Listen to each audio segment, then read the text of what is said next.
All right, this is Upside Down in the Middle of Nowhere, Chapter 45. Miss Priscilla looked like a proud, fancy mama duck with the six of us kids following up behind her through the huge shelter like a row of light and dark baby ducks on a walk. I could have followed that woman with my eyes closed just by letting my nose track her scent, and the cots left behind by the people on the way out of Houston were gathered up and stacked out of the way, making more space for groups of little kids to have races from one side to the other. And they ignored the little kids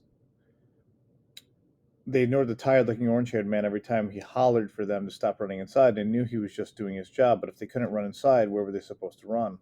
Celia and Martha walked in front of me, holding hands and swinging their arms, giggling and whispering secrets. Watching them and thinking about seeing Kayla added a bounce to my own step.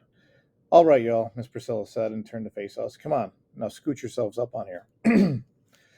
We bunched around in a huddle, standing by the opening of a huge indoor tent. Miss Priscilla stood up straight and smiled big, fluffing her teased-out wig with both hands. "Alrighty then, now I'm going to check and make sure it's a good time for visiting. Y'all stay right here and don't move a speck. I'll be right back." We stood all smushed up on each other by flapping the canvas door, and people walked past us going in and out of the tent clinic, and every time the flap went this way or that, a whoosh of Lysol disinfectant flew up my nose. I kept my eyes on the black and white checkered floor and tried to keep my breaths coming. Miss Priscilla had made it clear that I didn't need to worry about no one asking me questions in the clinic, but I sure couldn't turn down the worrying grin going up in my head. "Hey, you okay?" the Matthew kid asked in my ear. "Yeah, I just want Miss Priscilla to hurry up. What's taking her so long?" "Well, she's only been gone a minute," Matthew said. "She'll be back soon." And as soon as the words came out of his mouth, Miss Priscilla popped her happy head through the tent clinic door.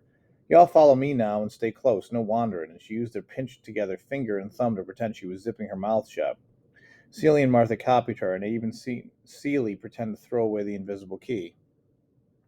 We walked a good ways in when Miss Priscilla stopped and said, "The doctor's in with Kayla, so will wait here for him to finish his exam. And by the way, I asked y'all friend, Mr. High Pockets, to sit with your sister till we got here.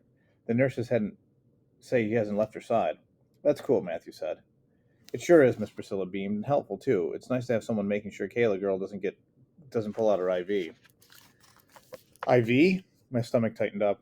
"What's the matter, honeybee?" "Nothing," I shrugged. Why don't y'all go ahead without me? I can wait here." I looked around and there was no place for me to stand or sit or wait, and we were in the middle of a teeny hallway made out of tent walls.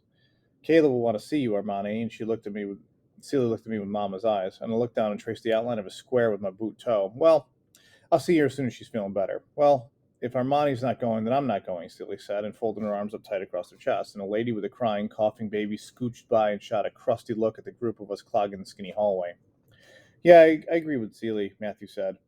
"If Armani ain't going, I ain't going either, and I might have grown one full inch right then. Get over here, y'all, right now. Come on." Miss Priscilla looked as aggravated as Mama, who lost control of her bratty kids in the grocery store. We squished in for another huddle. Miss Priscilla's mouth tried to look mad, but her eyes were still soft. "Now, y'all listen here." And she started pointing at each of us, but mostly at me. "I had to pull a lot of strings to get y'all back here, so listen up and listen good." She paused, staring at me. "There's a baby girl on the other side of this wall," and the wall flapped, "who's very excited to see y'all, especially you, Miss Armani, so I expect y'all to put on a happy face and stop all this fussing." Miss Priscilla unwrapped a fresh piece of gum and stuck it in her mouth, and she smacked her lips, and all the juicy smell filled the air, temporarily covering the odor of Band-Aids and diarrhea. "Can I tell y'all a secret about Mr. High Pockets?" "Yes, ma'am." She grinned. "I could tell by the twinkle in his eye that he sure does like my gum." She winked, and Celia and Martha and the little Bowman's boy giggled. Miss Priscilla reached into her pocket and pulled out a new pack of gum. Lukey and Little John squeezed to the front instead of hiding Matthew like usual. Miss Priscilla pulled the wrapper string, and fresh smell of juicy fruit snapped into the air and made my mouth water. She gave each of us our own piece, and it was more refreshing than a glass of iced-down sweet tea. The Bowman kids went to smacking their gum and not chewing polite with their mouths closed, like Mama taught me and Celie. Something about chewing that gum brought out the sweet in me and changed my mind from wanting to run the opposite way like a frightful dumb scuttlebug.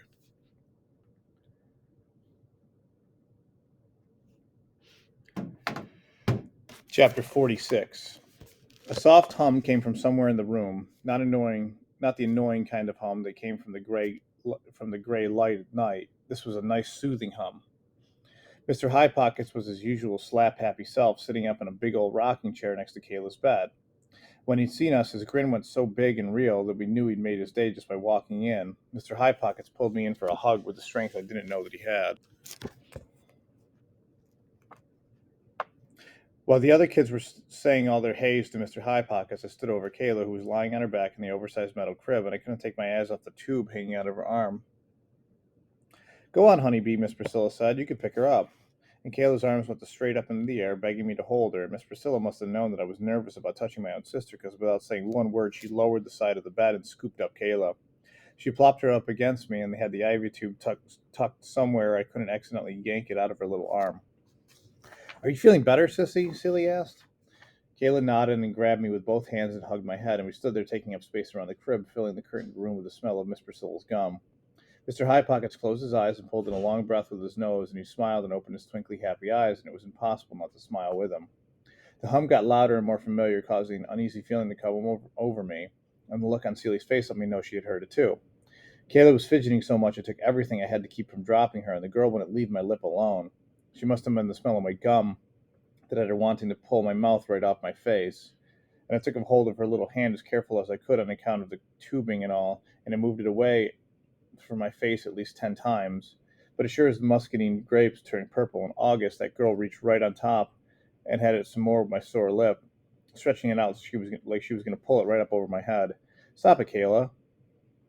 My lip was going to be fat as a truck tire if she didn't leave it alone, and the humming stopped. You want me to take her? Matthew asked. No, I just wanted her to stop pulling on my lip. The girl was getting on my last nerve with all the aggravating pulling and didn't listen.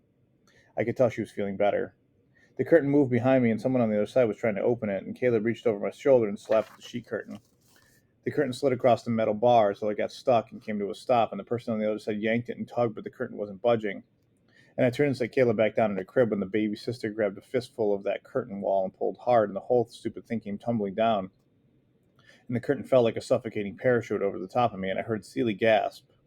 A loud clink ran out when the metal curtain rod hit the floor, and I swung my arm trying to get the germ-filled, ugly sheet curtain off me before I was smothered to death. Somebody get this nasty thing off me. I was sweating and headed to panic, and the Matthews' white hands came up under it and grabbing hold of the curtain with one big whoosh. The thing floated up off my head, and I reached up to smooth my hair when I seen her. What the? And I stopped breathing, and I couldn't move, and I couldn't believe my eyes. Standing there with her face smeared in tears was her hand, and her hands folded up by her heart was Mama.